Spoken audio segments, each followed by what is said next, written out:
Yes, welcome back to another episode of Free Range Thinking.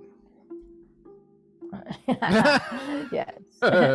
Greeting, friends. We welcome to the season 2 of Free Range Thinking, and we are here again in our cozy recording caves, ready to dive into some interesting topics and rabbit holes.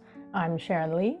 And I'm Alex Karl, and we deliver every week a delicious buffet of neurodivergent topics, discussions, questions, explorations around the subject of living as a neurodivergent human. And when you wondered why you were bombarded with new episodes the last weekend, that's why I was struggling a bit with editing the episodes, so I had to release them in a really short progression to get back on track again, which led to normally I'm better organized as I can be.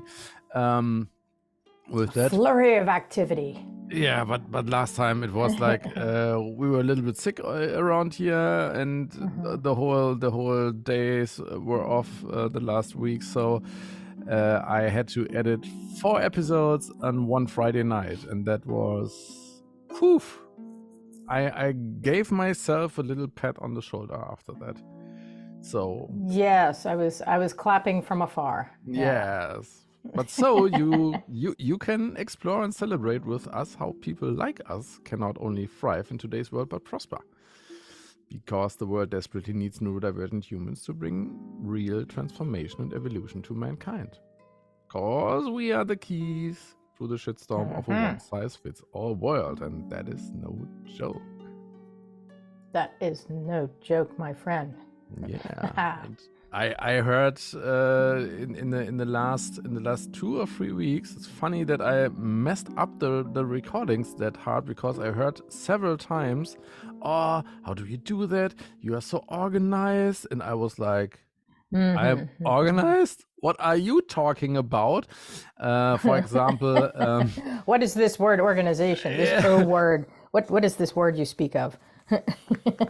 Exactly. I managed after I did 1 year almost overtime in organization of our kindergarten, where I was like the first chairman, or I don't know how it's called in English. It's der erste Vorsitzende in a little organization for charity and funding and looking for sponsorship and so on.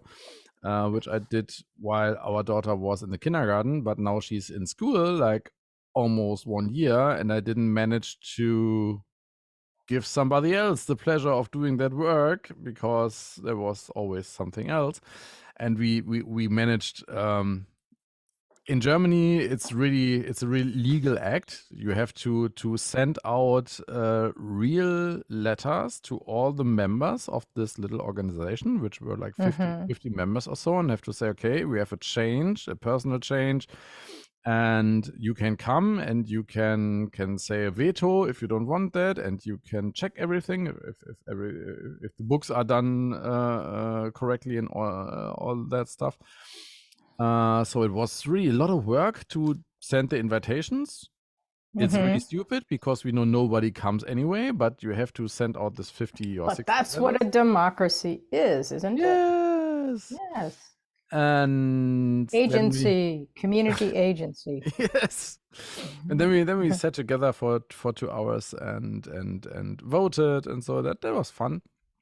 And now I'm free again for other NGO and charity tasks in the same organization, but more on the meta level and more for the school. But when I told the new people who are getting into the job, I had like several. Yeah, I printed it out for them so that I can take it into the kindergarten where there's no Wi-Fi. But I printed it out and gave it out to them and said, okay, you can do this next year, and you can do this, and you should put in your calendar in September. There's you can get some funding from a bank, from a local bank here. They're doing always a charity, and you can do a Christmas market, and here's the context. And they were like, that is also organized. How do you do that? I said, it's not organized at all. It's just automatic calendar entries or like reminders that I set myself. Otherwise, I would forget it in a minute. But I think it looked impressive for them, because I just for this date I gathered everything together, printed it out on paper, and I was the only one who had a stack of papers in his hand and could give them out. So it looked really organized, but the illusion of executive function. yeah, it was like totally an illusion. And I said, no, I'm far from being organized. But still, I would like to talk about it, and because for me, it's two things that are colliding. I need tools that work really well to help me stay at least half-assed organized, like calendar entries, for example. Then it's my like a little squirrel, a new tool, like, oh, there's a new tool, I have to try that, that's so exciting. New tool, new calendar tool, new to-do list tool. Then I spend time with a new tool, and then the tool that's already working gets uninteresting, and then I spend more time digging into the new tool, but the new tool isn't maybe then with a younger, more attractive tool. Yes. You leave the old tool to the side. The old tool's no longer interesting. No, I feel really bad. Yeah, but it's exactly that. And I mean, often I get back. I'm switching. When I look back over the last 2 years, I'm already almost all 2 to 4 months. I'm switching from organize myself in the calendar to organize myself in to-do list app, like Apple Reminders or Todoist or something like in that direction. Then there comes maybe there comes a new tool out that I switch to then, or I go back to almost fully paper and bullet journaling and writing down everything by hand. And when that becomes too much work, then I go back to the calendar tool, for example. And it would be so nice to settle with one tool that's always working and is always interesting. Well, there's the, what do they call it, the point, there's another word I'm looking for, that it's, if we lose interest, and if we in particular, it's we have to follow our interest in order to stay involved and focused. It's like maybe something that would be like a rotating thing that you rotate in and out, but with intention instead of what feels like randomly. But then again, it's like, the thought of like doing that intentionally and on a calendar date is laughable. Today's the day where I switch tools again. Today's the day, but no, I'm still interested in it. We have to go with the, with the current of it, or go with the flow. It sounds so ridiculous, but we have to follow the lead of our interest. Because I'm kind of the same way, with these notebooks that I've gotten. Sometimes I'm just like, God, I'm like filling them up. And other days I look at them and I'm like, I haven't touched these notebooks in a while. And, I really should be taking notes and summarizing things. And so I'm at the point now where I've kind of, I describe it sort of like, sometimes we're like doing really well, and we can, like hang on to the thing with our projects and all the thoughts that go into them. And, there's a lot of stuff that's interesting. And so for some reason it keeps us kind of balanced in that respect. But then all of a sudden, it's like you're water skiing and holding onto a rope, and then all of a sudden you just kind of like you let go of the rope and you just so slowly sink into the water, Mm.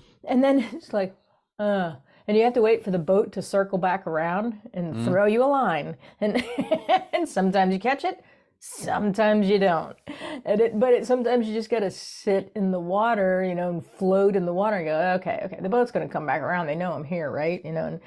But you get metaphorically, Mm-hmm. you start to get hungry and you want to, then you kind of get your energy back, and the next time the boat comes around, you're able to grab it, and then you're like, you're up on top of the water again, and it's in a cycle.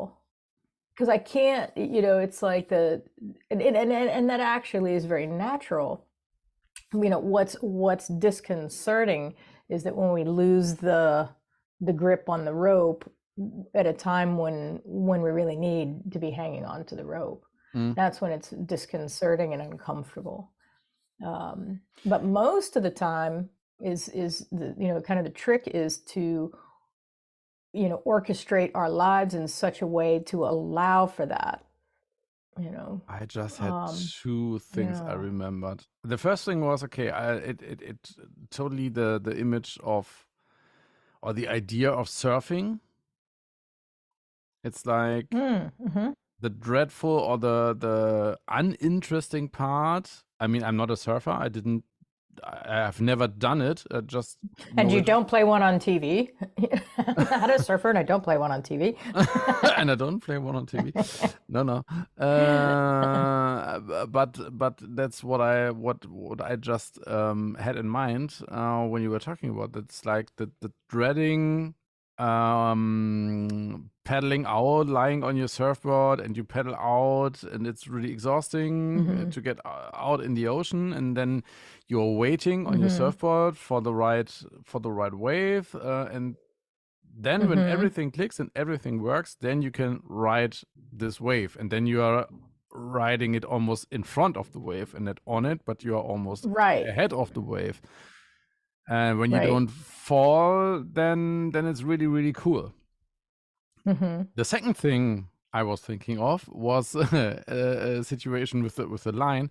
Do you know these things that you can sit in that are with a rope tied on a boat, and then you sit in there and the boat like pulls them over the water?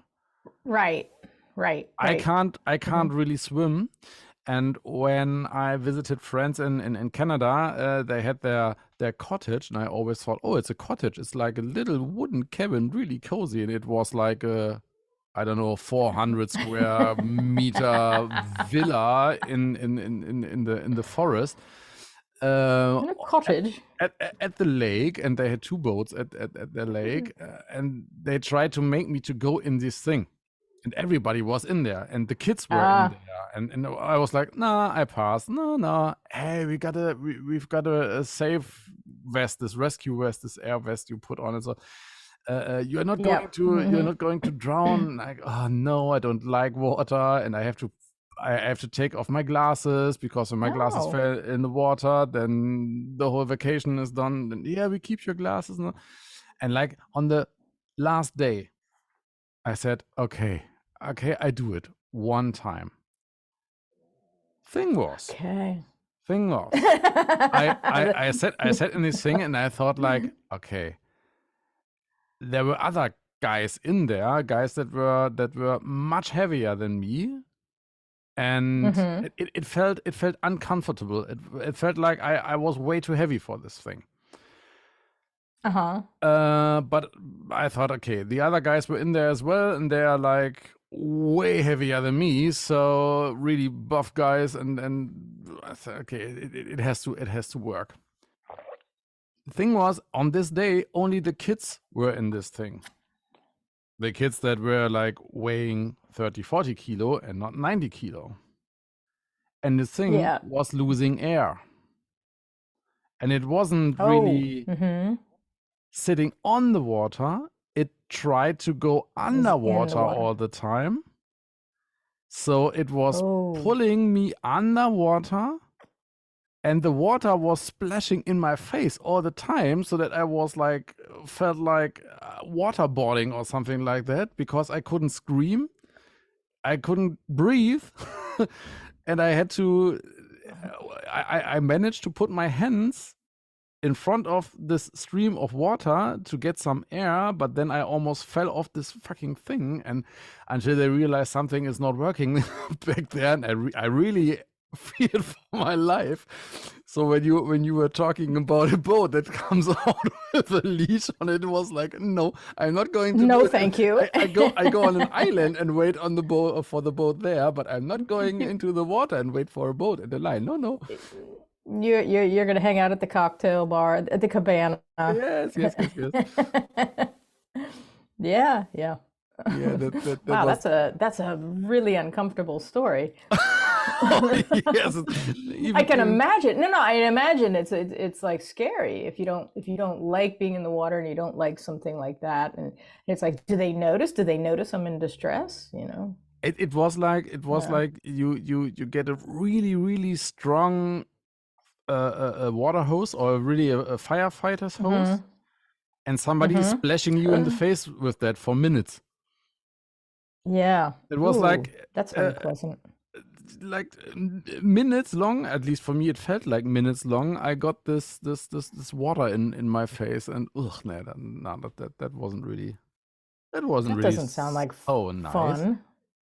But I'm not a water person anyway. I didn't know that. I didn't know that about you. Huh. Yeah, me neither. It doesn't change my opinion or feeling about you. Kayaking might be okay. Yeah. Well, and I do prefer a kayak over a canoe. I mean, it was, where we were, it was flat. It was right at the mouth of the sea, though. It's so, but it was cool because they had all these like oyster farms sprinkled around in the mouth of this river, and so the tide was coming in. What's that? Sorry, I just remembered the story where I spit out the oyster of an oyster fisher direct on the beach. He said, "You can try it, and if you don't like it, just spit it out." And I was like, the oysters are not also not my type of thing. I am not a water person. I'm not a fan. I'm not a fan. It's because it's a texture thing, and I just like, no, I can't. I can't get past the texture. The taste is because I like seafood. I like sushi. I love sushi. But the certain things of sushi that I can't. If it's a certain texture, I'm like, I can't. I just can't. Love the taste. Can't get past the texture of a couple things. And what we might have to add is that you were canoeing / kayaking on the weekend, so I was referring to that, and maybe the people who are listening didn't realize why I mentioned that. Had a segue. Yeah, but what is the difference between kayaking and canoeing? Well, a canoe it's open, and it's like the Canadian canoes that are, it's just open. Kayaks, there's classic kayak that comes, kind of around your body and you get down in it. And so you're essentially sitting, the way it's floating, you're essentially sitting kind of a little bit below the water line, and you put a what's called a skirt over top of it so it keeps the water out. But you can roll. You can take and I haven't done that in a really long time, but the sea kayak that I have, that I'm going to sell and get a smaller one because mine is way too heavy for me to carry, and like I can't get it up on top of the car, and it won't fit in our little van. It's too long. So I'm going to see if my friend wants to buy it, and then if he doesn't, then we're going to sell it, and he's going to help me sell it, which is part of the thing we were talking about right before we started taping. And we were like, oh, no, let's stop talking. Is because I've tried to sell this. I wanted to sell this thing. So I was going to say, I've tried to sell it, but it never got to the point of like outside of my head, tried that kind of thing. Now, I did research the prices. I researched, where to sell it, how to sell it, and things like that, but I never got past that point. and we were talking about, tools and like, how do we, the things that we're not good at, how do we get past that? And so it was two years. It was the seasons that, because now's the time to sell a kayak. And so when my friend Corntown said, well, I can help you sell it if I don't want to buy it. I'm like, great, that's so great, that's so cool. So we're gonna go get it. It's in storage, and we're gonna go get it and take it to his house, and he's gonna try it. But then it's like, he'll help me put the notice in. He'll be the contact point, because it's hard to to keep things updated like that. The attention that you have to have on it, because it's kind of sporadic and slow. Now, it might happen overnight, and I might, sell it in the first couple hours, because it's, which I should, because it's, basically brand new, lovely piece of sporting equipment. But, I want something smaller, and I want, with the price of that one, if I get a full price on it, I can get like the stand-up paddle boards, which I really want. And I would love to have a small kayak. Probably what would be really cool is one of the inflatable ones, so I can get it in and out of places. And because the rivers around here are, it's just everywhere, and it's like and I can go, coastal kayaking. But it would probably be a kayak that's open, but you sit down on the floor of it, kind of. Whereas a canoe, you're sitting on a little seat. They have these benches in there. Yeah. And you don't roll over in a canoe. I mean, you do, but not intentionally. You do, but just once. It's yeah, then it's a whole nother story. It's a whole nother level of problems, and yeah. So in a big canoe, it's like, forget it. For somebody my size and strength, it's like, yeah, I'd be, well, I have to call somebody, come out and go like, there it is, full of water on the bottom of the, this particular river. There it sits. It would be very hard for me to empty it out by myself. And in the midst of all the stuff going on. But yeah, so I thought of getting a couple, water, sea toys that would serve me into the future, and that I really like. But being on the water for the first time in a long time like that, I was like, oh, I love this. I love this so much. It hits all my senses. It's just, yeah, it's like what I'm supposed to be doing. And that's such a cool thing, for somebody with sensory stuff, when you hit upon something that just, clicks on all the levels of what you love. That's what you should be doing, and somehow, and trying to incorporate that into your life somehow. Yeah. Because I just love it. I can't. It's hard. It's even hard to describe. Now, our title idea was finding the right partners in crime for something like that. You meant the finding somebody partnering up in selling and put up the sales ad for the kayak, and then dealing with the people who ask questions, not the getting on the water. When you would have one that you can put in the car on your own, and on the water on your own, then you would go by yourself. Or I'd be out there all the time. Yes. But for some people, it's like to have an exercise buddy, and to move around, especially all humans, but it's really, really good for neurodivergence to have kind of as regular as possible some kind of a physical sports program, because it brings about some semblance of balance, and helps with the executive function. It's not the end all be all. It's not the magic pill. It's not, but it helps. Now, I'm at a loss for describing exactly what it does neurologically. It's like, okay, you guys can run along. There's the internet. Do your research. But it's it's a thing, and it's like, I feel much better when I'm doing something regularly. There's not as many like peaks and valleys in energy wise. Mm. in kind of like the ADD. So I can speak from experience of, yeah, 61 years old, and it helps. It really helps. Absolutely. I mean, exercise buddies is it's harder for me because I mean, I love the martial arts classes. I love the boxing Mm-hmm. classes. Mm-hmm. For me, it's there are different levels or different barriers in there. First is okay, it's Right. always a 20-minute drive there. When I'm there, I love being there, and through the last 4 years or 5 years, since I mean, I got through the door because of the kid because Yeah. we went there for the martial I arts hear you. class for like a 2.5-year-old kid. And then Mm-hmm. I realized, okay, it's really nice here. It's really Like, oh, I family like this. like. I like it here. I knew this school for Mm-hmm. 20 years. Mm-hmm. The stick fight martial art. I always wanted to do it, and they are the only ones who are offering it. But I never got through the door because social anxiety, a lot of new Mm-hmm. people. I don't want to go there. Maybe they are all mean. I'm not athletic enough to go there.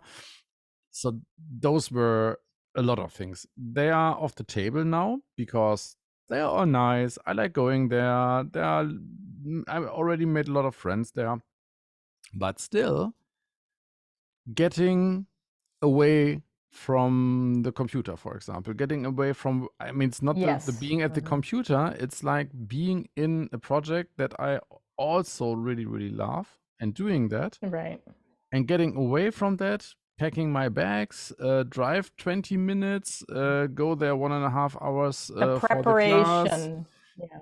Yeah. going back, showering. That's like 3 hours of time, and that's almost right now. It's almost impossible because then it comes into play that the classes that I normally go to are almost at the same time or right after the classes of the kid. So I have to take the kid home first, and I can't go back then because that would take so long. The classes are almost over, so I have to go to another class now, like a Krav Maga class or a kickboxing class or something different, Mm-hmm. not the stick fighting at the moment. So I could do something different. That's not the problem, but it's still the getting into it and getting into the habit again.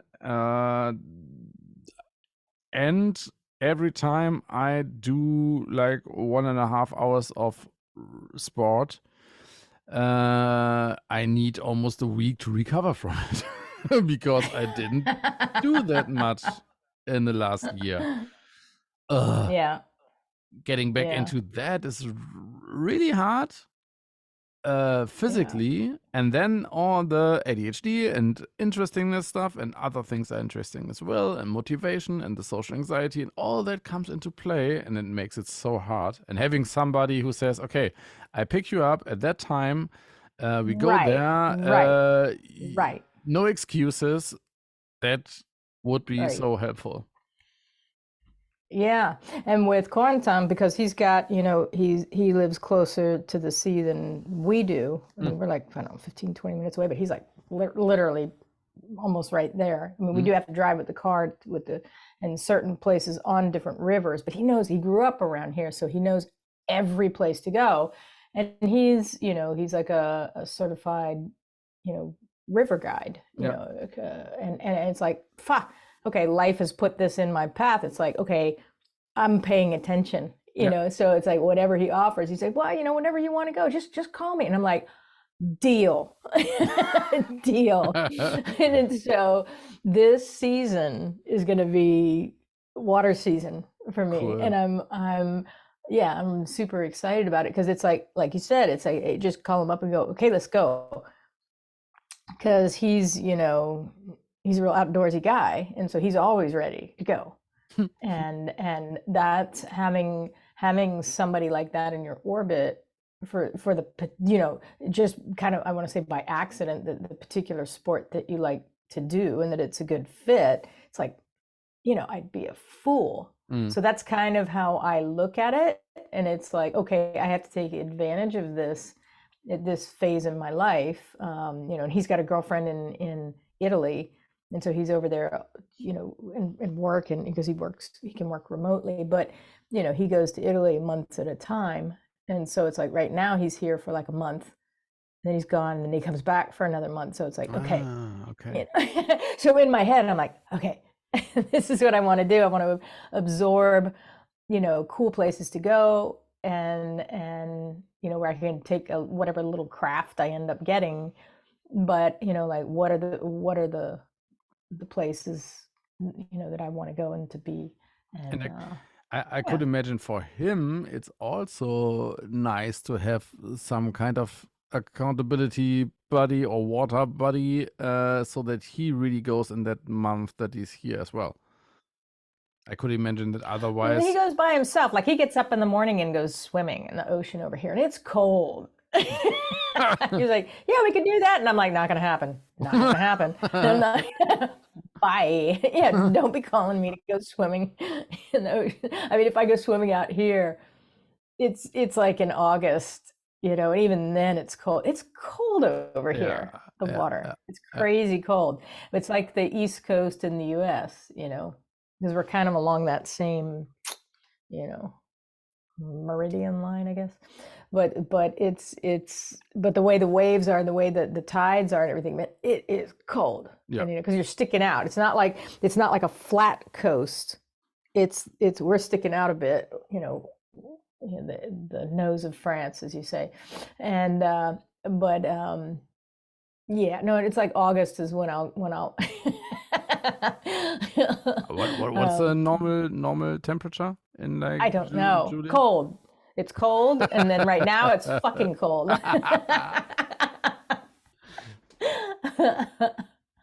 And it's great because it's like you can wade into it, and I know it's great for your circulation. And then you talk about the Wim Hof stuff and the water plunge. I'm like, bye. Yeah, I can't. The sensitivity, and I have to keep explaining to people with this kind of the sensitivity stuff that I have. It's like, I can't do that. Mm. It's painful. They're like, yeah, no, you just have to do it until you get used to it. I'm like, okay, we have to stop having the conversation, because I can't describe to you what that is like for me. Mm. And yeah, I can't do it. It's I wish I could. I've tried. It's just like,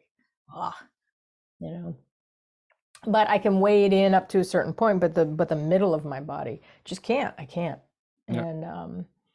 But if I put my arms in, and my legs in, when it's cold, and yeah, when we lived in the Black Forest, we had living by the trout stream, and so I would sit and put my legs in, and they would get totally numb, but my body was out and it could regulate. But if I got in, it would just, it's like paralyzing.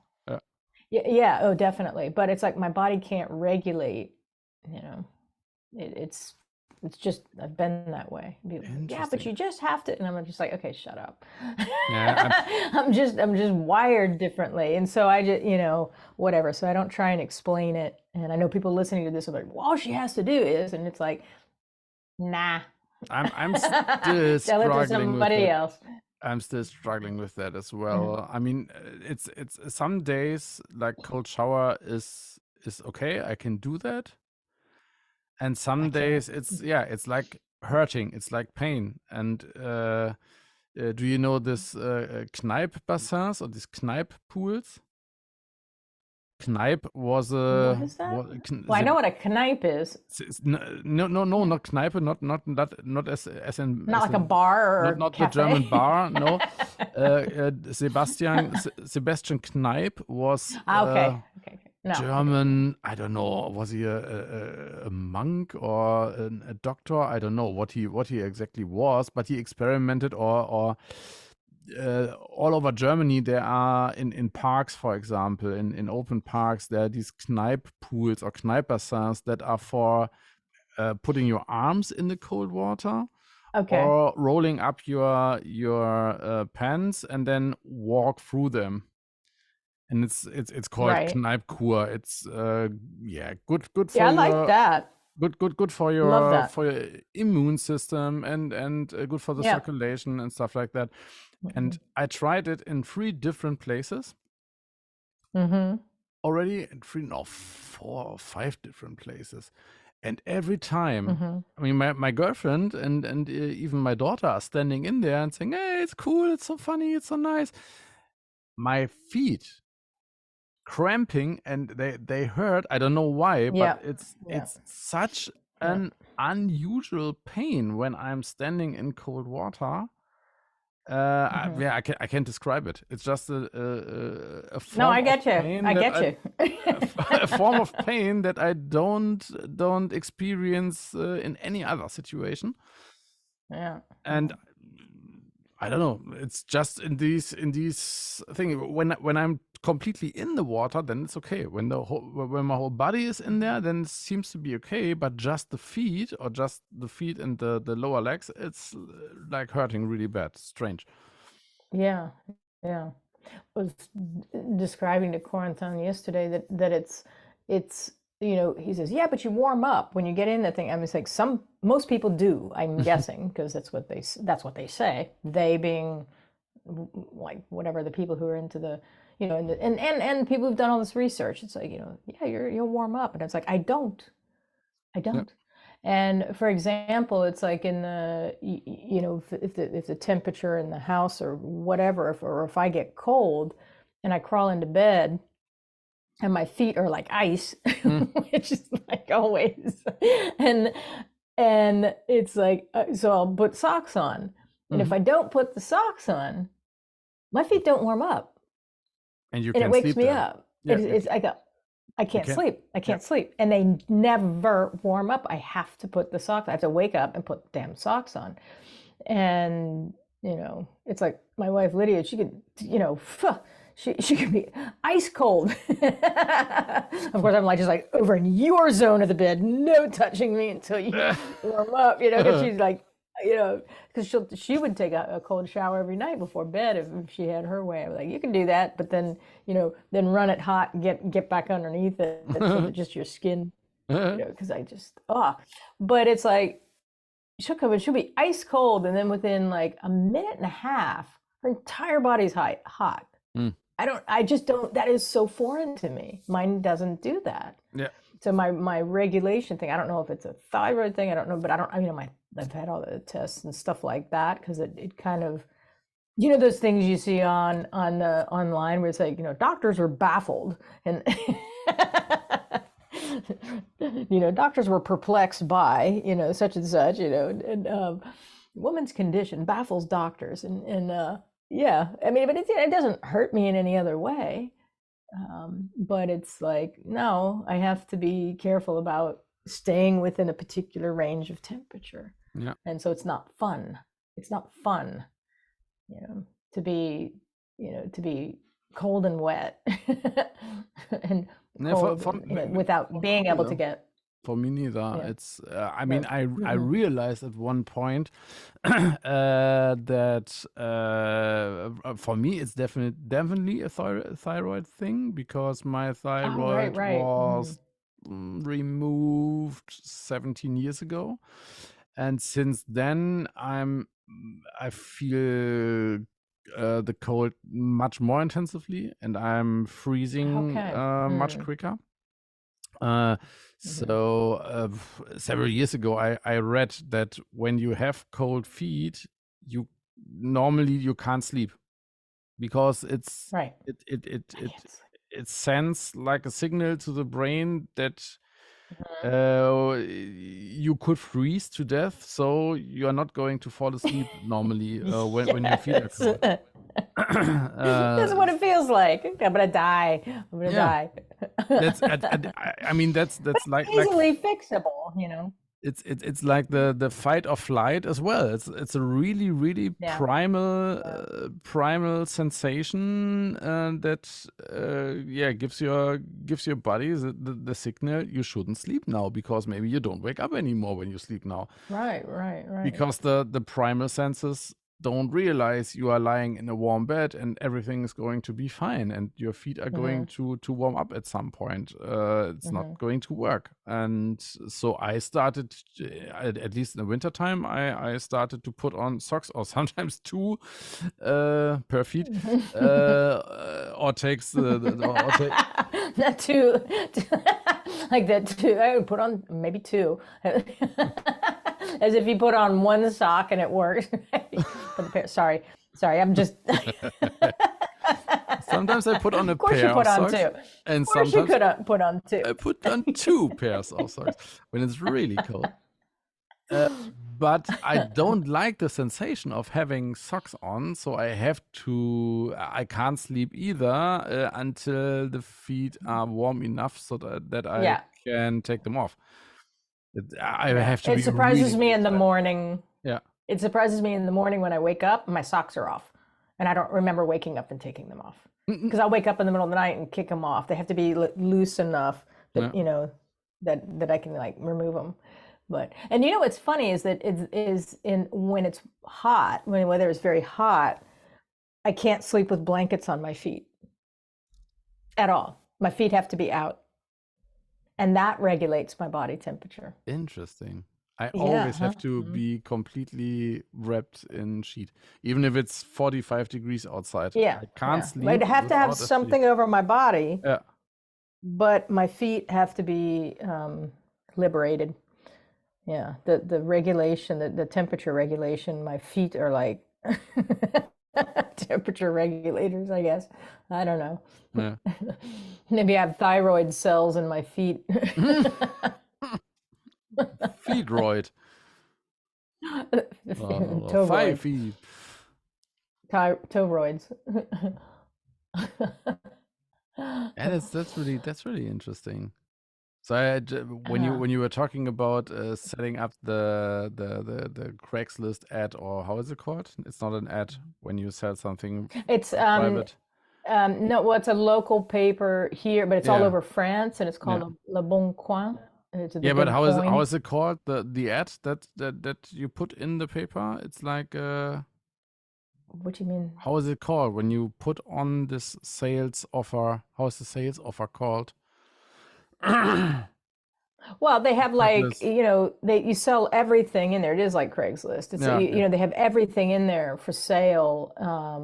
They've got houses and cars and you name it. And it's the trader paper of France. And every region has their local paper. When I realized several weeks ago that typewriters, there are typewriters with different fonts on it. So you can have the normal typewriter have this courier-like, this typical typewriter font. 95% or so have it. But there are also typewriters who have a really beautiful, like Times New Roman typeface on it, and some even have sans serif, so like an Helvetica or Futura font on it. So I thought, having a typewriter with a really, really unusual typeface would be cool. So, so I went a little bit You're crazy. making me jealous right now. You're making me jealous. I want one of those. I don't have one still, but I went a little bit crazy and I searched in eBay Kleinanzeigen, which is like Craigslist, but in Germany it was owned by eBay for several years now, in 2 weeks, so it's going to switch again. But it's not eBay auctions, it's like Craigslist. And I searched for typewriters in a specific price range, like not more expensive than 30 or 40 euros, all over Germany, who would send them as a package as well. And it spit out, I don't know, 50, 60, 70 typewriters. And then I wrote a message that explained what I'm looking for, and funny enough, most people who are selling typewriters nowadays don't know that either, that there are several different fonts on it, maybe. So it might be a good idea to put a piece of paper in it and type several and make a picture of it so that people can see how the quality, what the font looks like. the quality of the color, the ribbon. on the one hand side, if it's still working, but especially if there's an interesting font on it. And I contacted like 30 or 40 people and sent them this message if they could send me a picture. And after I did that, like half an hour or so, like spamming a lot of people, but it wasn't really spamming because they don't know. No, you have a question. You have a question. Yeah, but then you get 40 answers, and I didn't think of that. And especially I got. That's so funny. I thought that I thought the whole message through that good, but I didn't. So like 60% of the people I wrote to that answered, they don't answer with a picture, but with like, no, I can't do that, or they just didn't understand what I wanted, or they had another question. So I had to answer all these people and answer all these questions individually, and I thought like, okay, I just send it out, and then I get 50 pictures back, and maybe there are 2 or 3 that I like, and that was so much work. It was so stupid. That is so funny.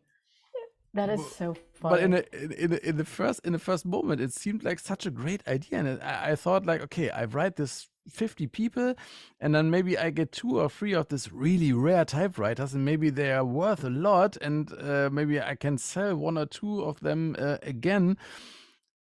And nobody had one that had a special typeface, for example. It was just like 2 or 3 hours of work and answering all those people, because I have to answer. I started the conversation, so I have to answer them, of course, when they write me back. But yet I didn't find any thing of it. But it's fun, and these Craigslist services are really, for me, it's the interesting part that is like a magnet for me. When I find a topic, or when I find a new hobby or something that I would like to get into, where I need something, the first place I go look, when it's hygienic and when it's safe to buy used stuff, which is in most cases it is, and then I almost always look into this Craigslist like services, and after 2 or 3 days of then I start. We talked about that in one of the episodes I uploaded from last year, that I uploaded on the weekend. We talked about fountain pens, for example, and there was a time frame of 5 or 6 weeks where I was really hyper focused and obsessed with fountain pens. And it was like I read several pages about fountain pens, and for example, what Neil Gaiman uses, and then I thought, okay, I get a fountain pen that Neil Gaiman uses, but then I dived deeper into the several fountain pen forums and vintage pens, and then I started to look in the Craigslist services for vintage pens, and after 5 or 4 weeks, I felt like I'm the total expert in everything. There you go. Everything that has to do with fountain pens. That's really a really big rabbit hole you can go down to. Yeah, the way you're describing it sounds like how much I enjoy researching places on Airbnb. Yeah. you know, for like a Oh, retreats yes. and things, and I'm really good at it, Mm-hmm. and I just love it. It's like the Airbnb porn. It's Mm-hmm. just like, I would do that, and and it's like, is there a job out there? Can somebody, you know, if somebody wants to hire me, Mm-hmm. I'm really, really good at it, and I just love it. I could do it endlessly. But like looking at the places and you know what's available, where it is, and just all the whole thing, the big picture. It's like you know, intensively amount of research. But when I get a place, man, it's exactly how I want it. And for the needs, and people are like, how do you find this? And people, I'm like, I just do. I just like it. You know, and making sure that it's like, I don't want to say legit, but it's like I'm never disappointed Mm-hmm. because of how I do my research. Mm-hmm. And people have bad experiences, and I'm like, well, didn't you do your research? You know, they just get it and they go, oh, this looks good, and then they reserve it. I'm like, oh, no, no, no, no, no, no. That's not how it's done. You must spend days and hours.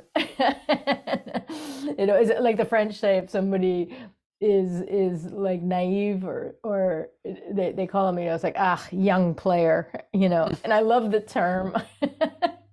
And so when I hear how people choose their Airbnb places, and they're just like, yeah, we didn't have a, you know, really good, you know, experience, and I'm like, young players. How is the term in French?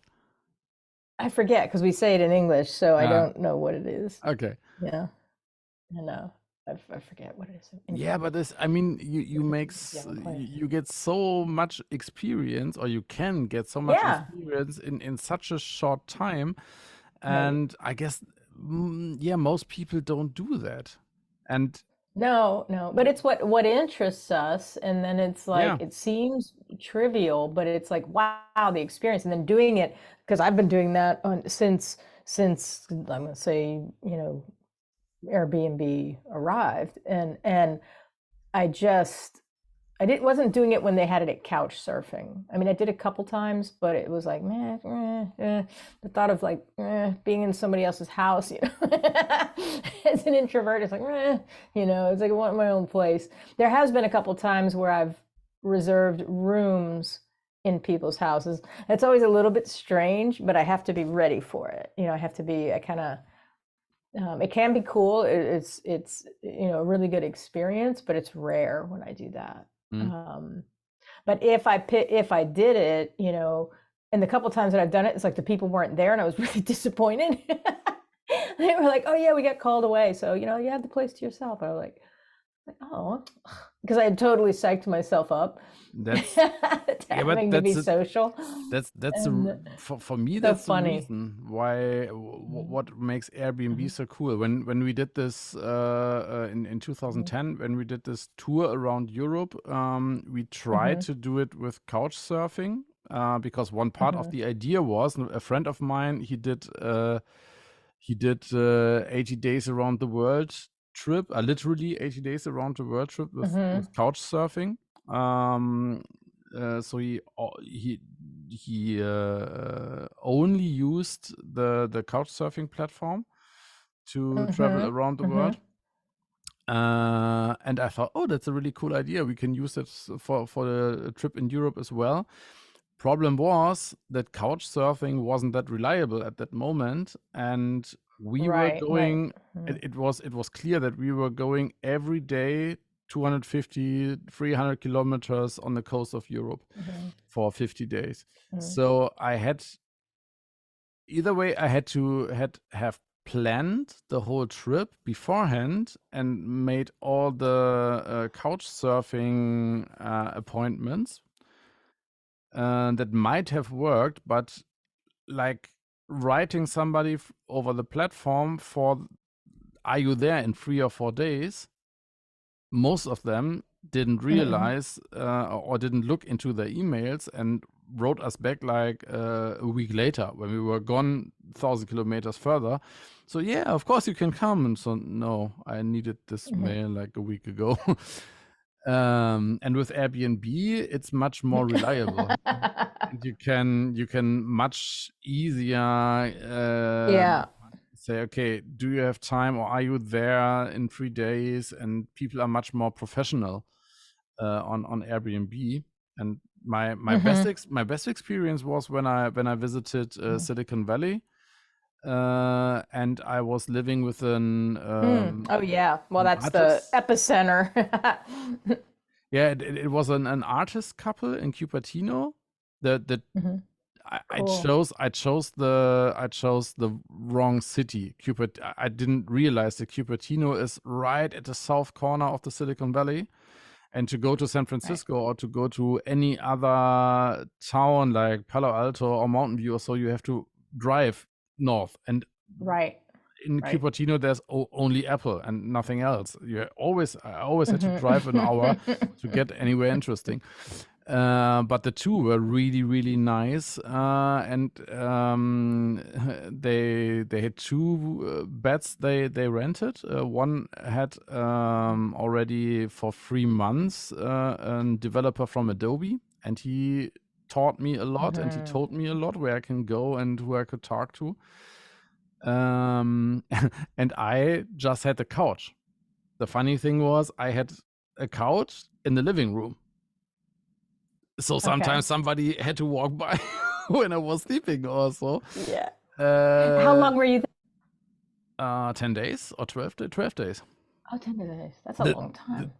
the other funny thing was they took like $25 or $30 per night. So really, really cheap. But I didn't choose it because of the price, but because I wanted to be, I wanted to have Integrated. some social Yeah. context Yeah. in the area that could help me, for example, or could take me somewhere or so. And the funny thing was the whole journey was supported by Mercedes-Benz. So they in the long run they paid for it, but the last 2 days were in the R&D center of Mercedes-Benz in Palo Alto. So for the last 2 days, they paid a hotel, and one night in this hotel was double the price than the 12 days before. In the Airbnb, and I But was like, yeah, I did something I right. imagine. That was frugal. That was frugal. Yeah. No, I've stayed, and when Lydia and I we go on a motorbike trip, because it's like, we need a place for like one night. Yeah. When we're doing a longer trip, and so with it like that, then we go get a place in somebody's house, and we've met the coolest people Yeah. um, like that, and really, really interesting people. And some of them we still keep in touch with, Yeah. send them Christmas cards and things like that. So that's like really cool. Yeah, I really like that aspect of the Airbnb. But you can pick the people, Yeah. and look on again. You can curate your experience with that, which is really cool. Because it's like, okay, not just the place we're staying, but like who are we going to talk to and meet? Yeah. And I like that. It's But now most of the time, it's the now what's that? when we plan a vacation, then we always look into Airbnb first, Hmm. and Hmm. then look for hotels or this little small motels or pensions or so. And Airbnb always brings up the nicest and most interesting places to stay. Most of the time, those people offer their apartments or their rooms also on like Booking.com, for example, on other Yeah, more yeah, hotelish professional right. sites as well. But the experience through Airbnb is, and that is Airbnb It's the always, personalization. yeah. And If they want to. And I like, this is what I go through, is I choose the people, because you can tell which ones are like handled by an agency, or the people, they've moved, but then they rent out the flat, and so they have an agency that deals with their flat. And you can tell whether whether it's somebody's house or whether they, it's just a flat that they rent, and it has no kind of very little character or home feeling to it, even though it's, of course, it's got everything in it, but it's different. It's different when it's somebody's house, and I like knowing that the people who rent it, there's a personalization thing to it. I like, and that is, I mean, that is on purpose. And I never rent anything less than, I never rent anything less than like top level cleanliness scores. Yeah, never. Yeah, I don't care how cool some place is. If it's got like, sketchy cleanliness scores on it, I'm just like, bummer. Yeah, nope, not renting it. Because I mean, people can forget stuff, and even the places that have the highest scores, it's like you can still find like dishes in the cupboard that you have to rewash here and there. But generally speaking, the level of cleanliness is, it's pretty much guaranteed that they change the sheets. Mm-hmm. You know what I mean? Mm-hmm. And it's like I've heard like nightmare stories of people going in. It's like you could tell they didn't change the sheets. I was like, ew. Mm-hmm. Like, ew. And it's like, no. It's got to be, when I rock in there, it's like, no, there's got to be a certain level of cleanliness on it. And because it's you want a peace of mind. You want to sleep, like if you're going over to a friend's house and you're going, hey, just throw me a blanket, I'll sleep on your couch. But you know them, your friends, even if a particular friend isn't the cleanest animal on the planet, you still know them. Mm-hmm. Do you know what I mean? Mm-hmm. But going into a place where you know nothing or you don't know the people, it's like, oh, who was in here? Mm-hmm. Because it's like if they weren't discerning about who they had. Now I get that might be also a sensory thing for me. It's like I just can't. Do we know the story behind Airbnb? Do you know the story? Well, they started off with couch surfing. Yeah. I have known it and then not retained it, forgot it. Yeah. I think they started off because they needed somewhere to stay, or they wanted to rent out their room for South by Southwest, mm-hmm. Or something like that. Mm-hmm. And then they started this. Okay, we built a platform where you can make and be in bed and breakfast out of your airbed. So your air mattress. Right. And then they were wondering, okay, here in San Francisco, it's working, but it's not working in New York. And then they figured out in their startup bootcamp or startup accelerator, and I think it was with Paul Graham already from Y Combinator. I have to get out the book. I know. And they tried to figure out what the problem was and saw, okay, the photos really suck. And so they got on a plane and they visited the 40 or 50 most interesting New York Airbnb hosts and said, okay, we are from Airbnb. Is it okay if we take some beautiful picture of your offering? So that you can present it, and everybody was, yeah, cool, come in. And so they got really cool pictures that build a lot of trust in the for the customers. That's the thing. Yeah. Then they saw, okay, I use Airbnb a lot in workshops. Then they developed the 10-star review method, and they said, okay, after a lot of those got really cool pictures, how can we do a workshop, or how can we teach our hosts how to get 5-star reviews? And they started to imagine, okay, what do you need to get a 10-star review? Okay, you have to be picked up at the airport by the mayor of the city, or by, I don't know, by a celebrity. They give you a tour through the city, With the limo, then they get you something really, really nice to eat, and then they drive you to your host, and your host sits down with a glass of wine or whatever with you and tells you stories about the town. So that would be a 10-star review, but we only have 5-star. So what is totally unrealistic in this 10-star review, and what might be possible and what might be realizable to really do. And so they broke down this visions and stories of the ideal visit to an Airbnb host, and they grabbed out the little pieces that were still really possible. So that hosts put together a tour for you, for example, or help you to find different things or whatever. And this 10-star review method is how Airbnb, together with the photos, used their platform or built their platform to build a lot of trust in the customers. Yeah, because because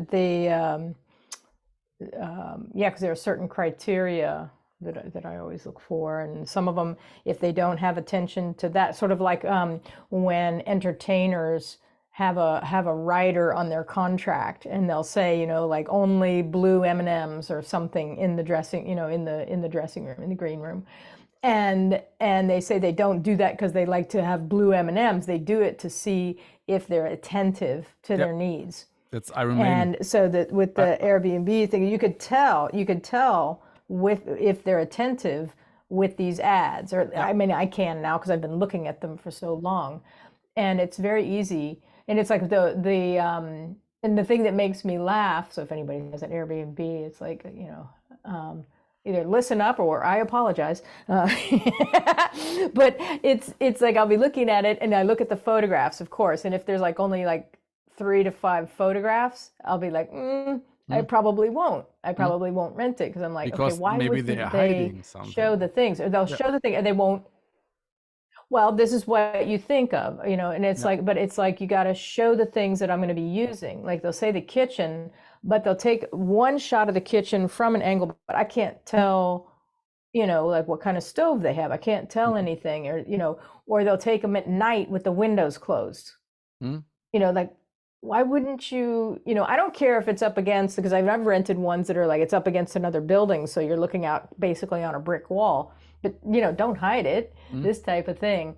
But it's like or somebody that goes around and they themselves have decorated it. Or because I mean, a lot of people, it's it's their own home and whatever. So, but there are other places that they'll have they'll do an investment property, and then they'll decorate it themselves, but they have like a theme in it, and then it's overkill of everything is in that theme. So let's say chickens, just off the top of my head, chickens, but they just have chicken everything in the damn place. All the little tchotchkes and here and there and the sayings and everything hanging on the wall, but it's like they'll have all this pictures of that kind of stuff because they're really proud of their tchotchkes, but then like one shot that's a really odd angle of the bedroom, that you can't, it's hard to see, what you're looking at. But they have like all these other pictures of all these little tchotchkes and the chicken themed stuff. And, it's like,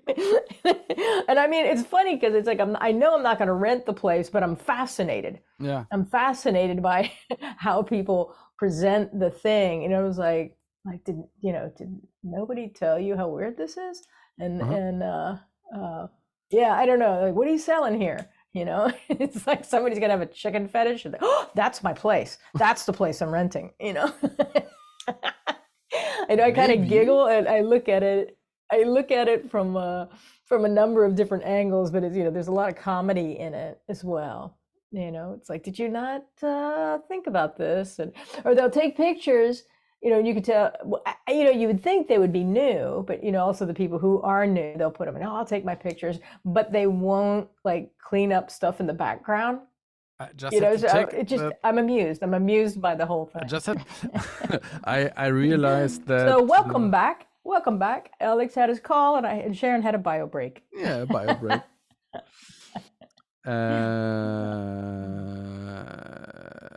What was interesting, and we kind of got off the thing of having, not of a partnership or a, organizational buddy. We got totally off the sidetrack of that and off onto these other things. Welcome to our Like world. we do. Welcome to our world. So I would like to like kind of nudge us back on track and like, so what do you do? Like what do you use to I don't know if you have an organizational buddy, or what do you do to, or what does that look like for you to stay organized, or to, I use air quotes, stay organized. Yeah. I What does try. that mean to you? I try to use some kind of technology. I try to yeah. I try to rely more on technology than on people. Because I don't want to put the pressure on other people that I rely on them, because for me it's an immense pressure to know that somebody relies on me. You know what I mean? So I don't even if people say no, it's no problem, you can do that, and so I transfer, or I reflect how I struggle with that when I know people are relying on me. And I transfer that to other people, even if that might not be true. But I feel bad when I hear give what you're saying. give I hear what you're saying. when I know I give people the feeling that I rely on them, then I feel bad, because when it would be otherwise, then there would be a lot of pressure, and I don't want that. So I try to keep that away from other people. I hear what you're saying. Which There are some people. It's like if I have a partner for certain things, it's what I have built into it is the flexibility to be, my full Yeah. self. Yeah. And so the partners that I do have in place, they're not expecting me to be regular, because that wouldn't work for me. Yeah. It's just like, hey, so I could say with a couple people, hey, are you available? I'd like to, I've got some stuff, some project stuff. This is an example. I've got some project stuff I want to get out of my head and get on paper. And this one friend of mine, he's really good, and so he'll listen or he'll ask questions, and then he actually like transcribes stuff, as I'm saying it, and then sends me the text, which is like phenomenal. It's a really cool thing to have somebody do. But it's not, but he's full on ADD too. He calls himself the poster child for ADD. And we had him as a guest in episode 8 of the first season. You're talking about Nick, right? No, Doug, and he's in the United States. Nick is in the UK. Okay. Yeah, okay. no, Nick and I don't do that. No, Nick. Then we have Nick to is have great. Doug because on the podcast as well as a guest, because I always thought Nick talks about himself as a poster boy for ADHD.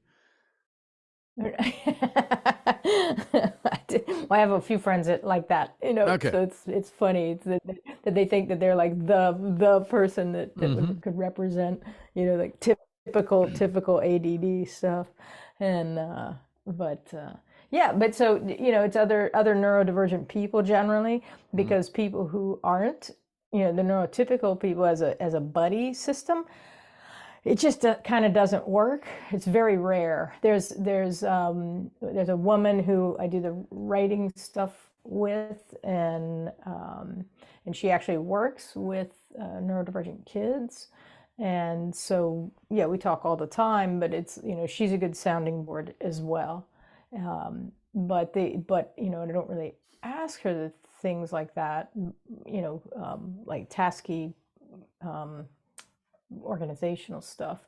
But we do, because we talk regularly, it kind of, both of us, keeps both of us kind of, I would say, on track with some of our projects, but we're completely comfortable saying, yeah, I had to put that one aside and this one needs to be, I need to pay attention to this one more. But we ask each other, hey, what's going on with this project? You know, and so it keeps us current with what we really care about and what we want to focus on.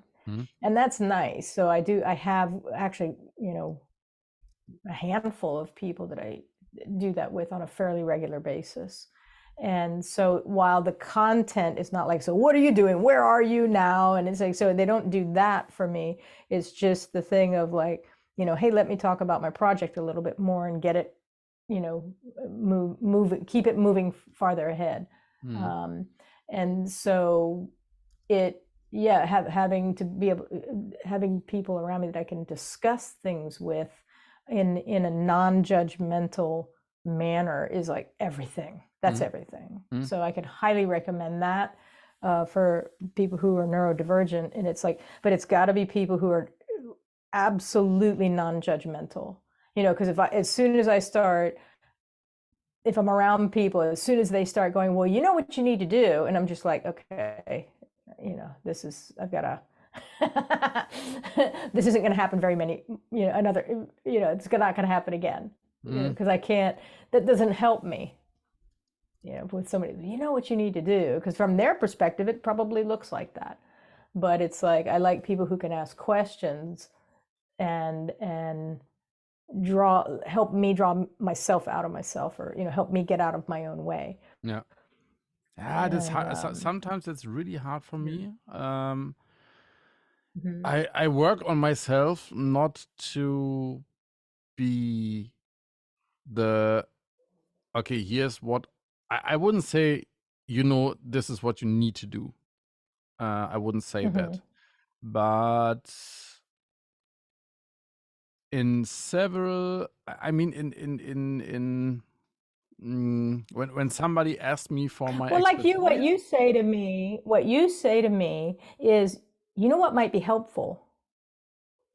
You don't say, hey, you know what you need to do. So it's like how you say it, you know, and then the people, you know, and for some people that doesn't bother them when somebody says, well, you know what you need to do, you know what you should do.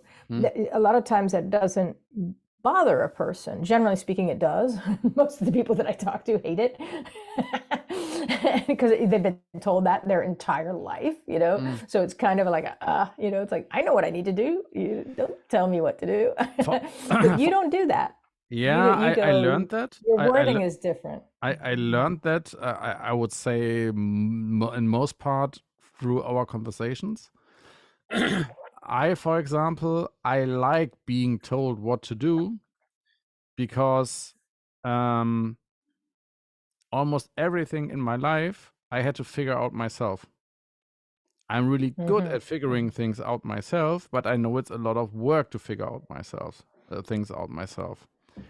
So I like it when in cooking, or for example, in martial arts, in sports, when somebody says to me, you need to do this. Okay, you are the expert. That's so different, though. I do this, and then it's working. Yeah. I like it when people do that.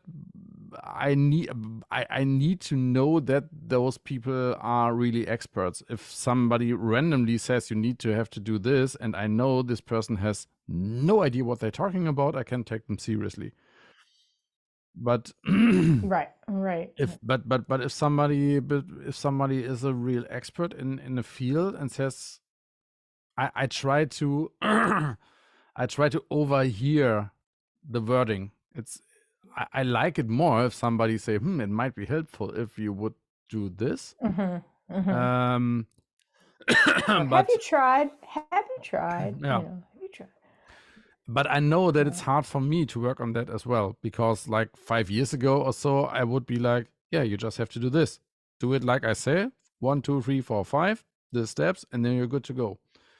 And I couldn't. Yeah, but for the people with executive function, you just can't do the steps. Yeah, but you know. I needed to understand that Yeah. myself up front, and that I am not able to do step 1, 2, 3, 4, 5 as well sometimes. So that was learning in the last years. And so yeah, it has a lot to do with how you communicate those steps and how you it has to do a lot with empathy to find out how do people like to be talked to or dealt with or get ideas or get advice. Does anybody in your orbit ask you how you want to be talked to? Because that's the type of thing that needs to start in childhood. But of course, people don't. My mom did. My mom did that with us, so that's why I'm aware of it. Because I'll say to people, what do you prefer? Do you prefer this or this? And because people know, they're not usually. They're always surprised. Like, wait, what? Because nobody ever asks them things. They're like, I don't know. And I'm like, oh, well, yeah, think about it and let me know. And yeah.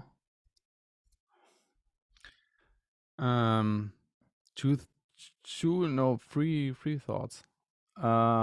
I started doing this specifically with the fantasy role-playing group I'm starting right now, that I asked them, but we are doing play by post. That means we are not sitting in a room because we are all scattered over Germany. So we are playing in a chat software. But I asked them, and I also used what topics are red lines. What should this, because I mean, a fantasy role-playing game can get somewhat gruesome and can get somewhat splattery, grimdark, whatever. So I thought it might be a good idea if there are any red flags, or if there anybody would say no. Boundaries on it. And I said, okay, and if something is going to feel unsafe or uncomfortable for you in the future, then just say it so that I know. Because if you would ask me that, I think I couldn't say what would get me really uncomfortable in that setting or in that context.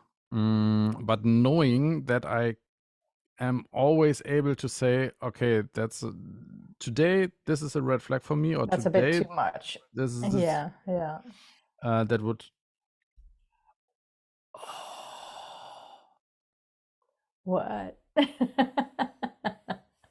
Wave, please. I just realized something in Zoom. Me? Yeah, could you? Yeah. Again? Why? Higher? No, it doesn't do that.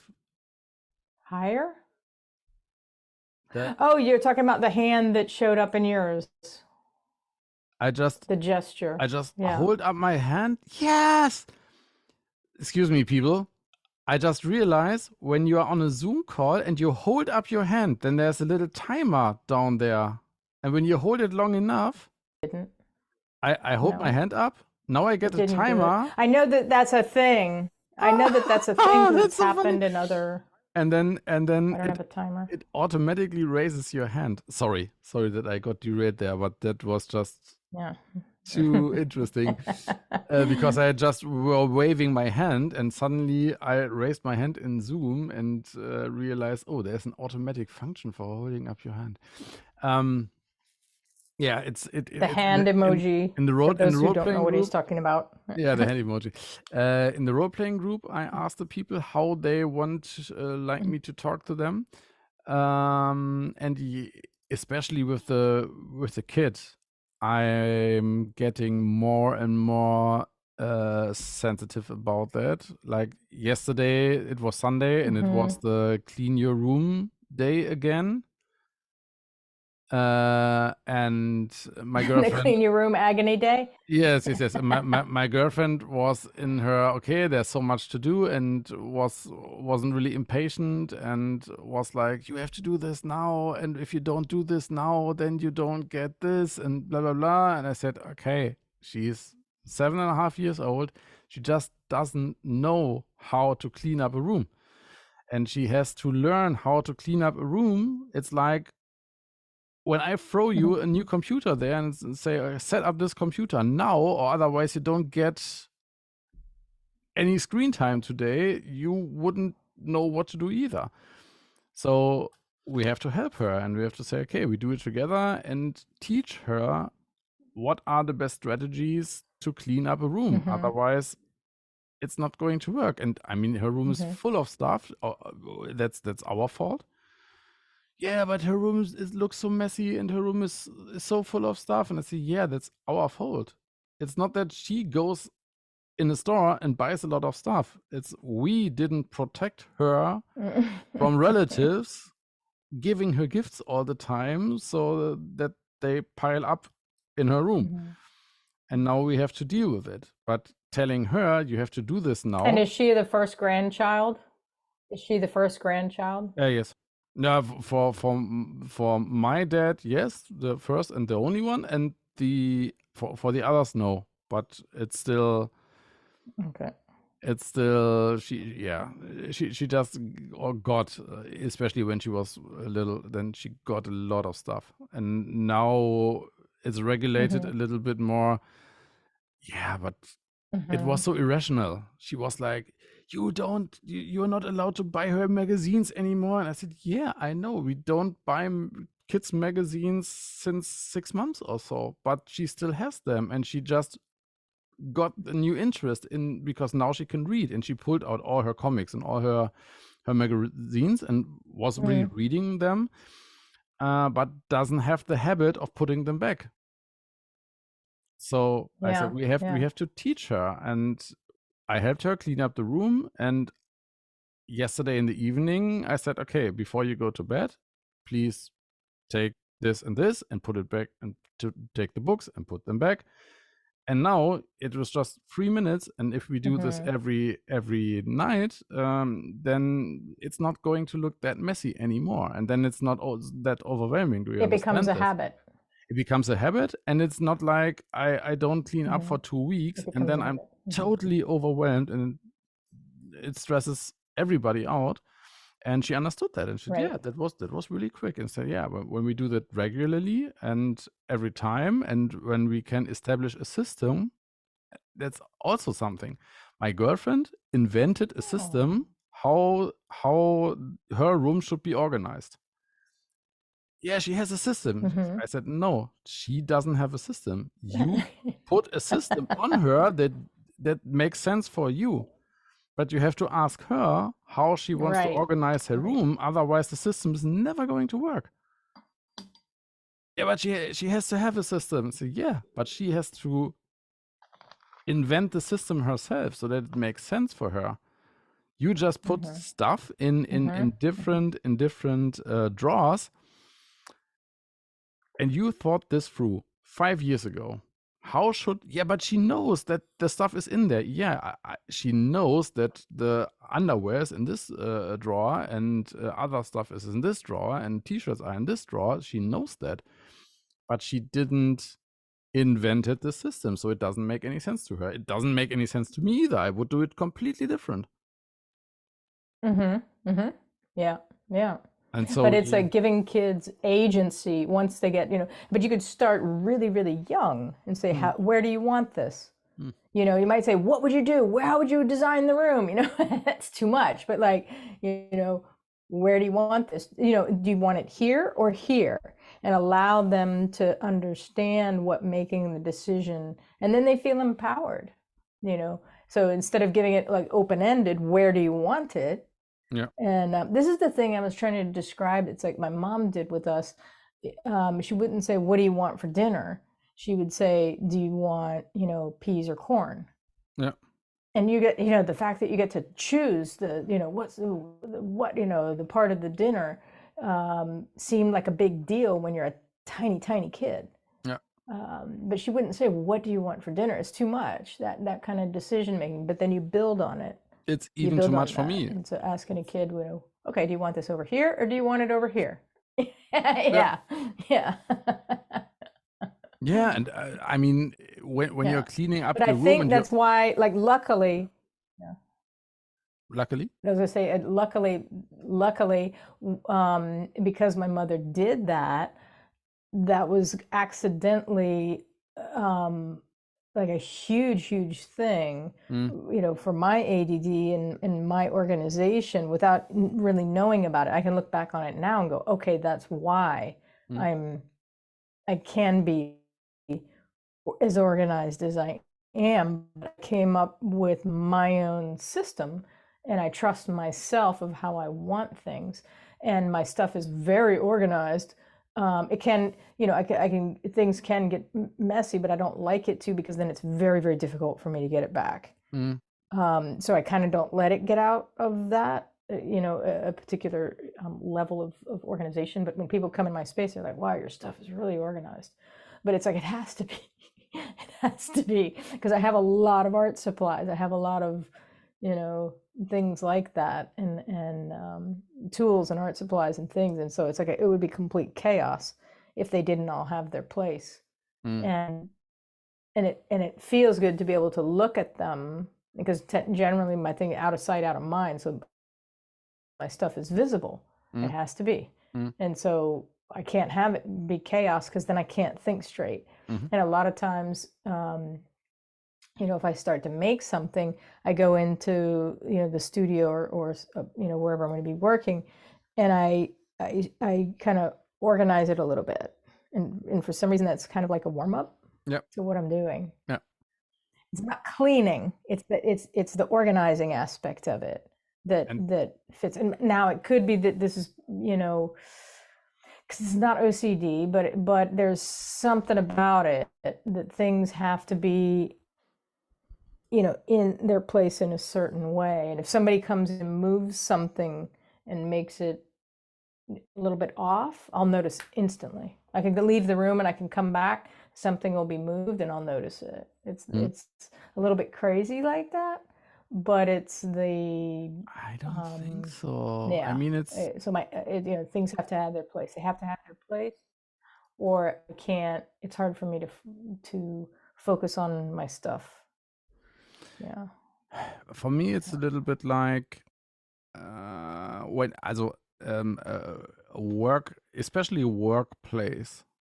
Um, it's not OCD. It's really functional organization. So like Mm-hmm. like an Mm-hmm. airplane cockpit. If you are, when a friend of Yes. mine, when he was in flight school for Lufthansa, he had a live picture, no, not a live picture, a life-sized picture of the Airbus Mm-hmm. A320 in his room at the wall, so that he can sit in front of it and train where which button is, so that he can do it like blindly. Mm-hmm. And that he always Right. knew where is everything, because that takes Mm-hmm. out a lot of friction. And when somebody would get into the plane and mess up the buttons, that would be really shitty for most pilots. And I think that's a little bit with that as well. For example, in the Montessori kindergarten, especially the art supplies in particular, they have a special room for painting with colors. So the room is treated that you can clean it really easily, and so, and they build a really long wooden board with all the colors in it, and every color has a hole or two holes for two kids for special pencils, brushes, so that you can put your brush beside the color you used last, or the crayons and the color pencils. They have cups in each color, in each matching color to the so all the red pencils are in a red cup and all the green pencils are in a green cup. So it is really easy to organize for the kids after they work with it. It's not just I put all of them in one cup, but I sort them after I did it. And what you were this preparation thing made me think of John Steinbeck, because John Steinbeck had the habit before he started writing. Every morning he would sit down and sharpen 10 pencils, and then he would write as long as the 10 pencils got dull. He took the first one, he started writing, and when that got dull, he put it on the side, took the second one, could continue writing without breaking the writing process or without breaking the thought. And 10 pencils were enough to write like for 3 or 4 hours. And after that, it was no big deal if they were all dull. And then he could start sharpening all again. And it was the ritual. Oh, that's really cool. For him, and you brought up a good point with the ritual of doing things, because this is what I do. If I'm doing a project, I have to organize a little bit. It kind of, kicks me into it. It's a ritual. It's not a cleaning ritual. It's definitely in the the category of organizing. It's kind of like organizing my head a little bit for like a warm up to what I'm doing. And so the rituals, like what kind of rituals? This is crazy because we got to jump off now because I got another call I got to go to. We're like just now getting into the interesting part. So maybe that would be an interesting thing to talk about next week. Or do we have? I think we have a. Wait, do we have a guest next week? I think we have a guest. Yes, we do. Yes, folks, next week we have a guest. And then in 3 weeks, we have a guest as well. And I remembered that I had 2 or 3 people in line for being a guest also. So okay. Maybe next week. So we're not going to say the names because if we have to move them, if we have to make them jump, so we're not going to say the name at this point. But this is exciting. Yeah. So we're getting back into having guests. We sort of kind of like let that go. That was like the rope of being organized, that we kind of like let it drop, and then it was like, okay, let's pick that rope back up again, because that's interesting. And it was a little bit like we got picked up as well, because we got our first guest really as a promotion for a book who is maybe talking about his book on our show, which is about neurodiversity in the workplace. Don't say anymore. No. I don't say anymore. Because we'll do an introduction. So, I'm really excited about the guests that we have coming up, and so let's wrap this up, and we'll see y'all next time. Do you have anything you need to say to finish? Bye.